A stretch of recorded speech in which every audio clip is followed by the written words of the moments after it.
पिछले लेक्चर्स में हमने ये देखा कि रेवेन्यू रिसिप्ट क्या है और कैपिटल रिसिप्ट क्या है, यानी राजस्व प्राप्तियां और पूंजीगत प्राप्तियों को हमने अलग अलग लेक्चर में देखा। यहाँ पर दोनों का डिफरेंस हम देखेंगे कि दोनों में डिफरेंस क्या है और समझना भी आसान होगा एक साथ अगर हम इन दोनों को डिस्कस करें। तो पहली डिफिनेशन है कि revenue receipt they neither create any liability nor reduce any assets, यानी राजस्व प्राप्तियां वह प्राप्तियां हैं जिससे किसी तरह की लायबिलिटी क्रिएट ना हो। यानी लायबिलिटी का मतलब यह हुआ कि भविष्य में उसको वापस करने की जिम्मेदारी सरकार पर ना आए, यानी सरकार को इनकम तो मिले लेकिन उसको वापस ना करना पड़े। दूसरा कंडीशन है नॉट रिड्यूस एनी एसेट्स, कि सरकार के पास जो कुछ भी है एसेट्स परिसंपत्ति उसमें कोई कमी भी ना आए। तो सिंपल हो गया, राजस्व प्राप्तियां वह प्राप्तियां हैं कि जो सरकार की जिम्मेदारी न बढ़ाएं वापस करने की, और सरकार की जो एसेट्स हैं उसमें कोई कमी भी ना हो।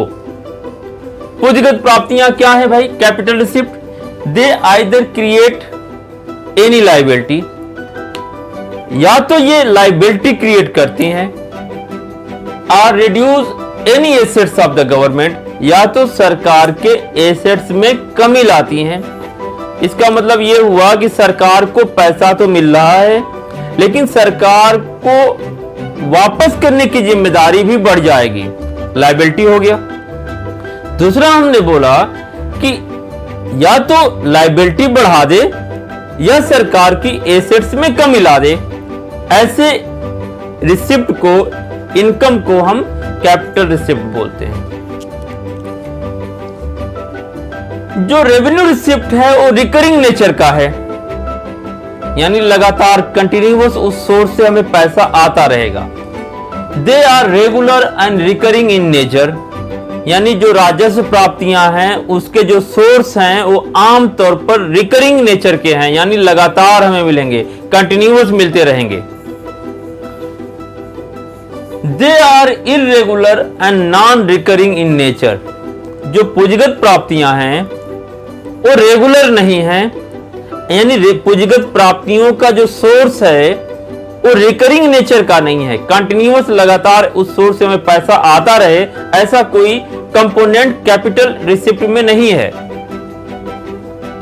ऑब्लिगेशंस, फ्यूचर ऑब्लिगेशन मींस भविष्य में उस जिम्मेदारी क्या है, वापस करना है या वापस नहीं करना है। Revenue receipt there is no future obligation to return the amount, वापस पैसा करने की कोई जिम्मेदारी नहीं है भविष्य में। यानी रेवेन्यू रिसिप्ट उस सभी रिसिप्ट को बोलेंगे जिसको भविष्य में रिटर्न करने की कोई जिम्मेदारी नहीं है। Capital receipt, in case of certain capital receipt there is a future obligation to return the amount, यानी उस पैसे को वापस करने की जिम्मेदारी होती है कुछ केसों में। अब थोड़ा सा यहां आपको बता दें कुछ केस का क्या मतलब है। कैपिटल रिसिप्ट के जो कंपोनेंट है, पहला हमने बोला बारोइंग, दूसरा हमने बोला रिकवरी ऑफ लोन, तीसरा हमने बोला डिसइन्वेस्टमेंट, और फोर्थ के बारे में चौथा हमने बात किया था स्मॉल सेविंग।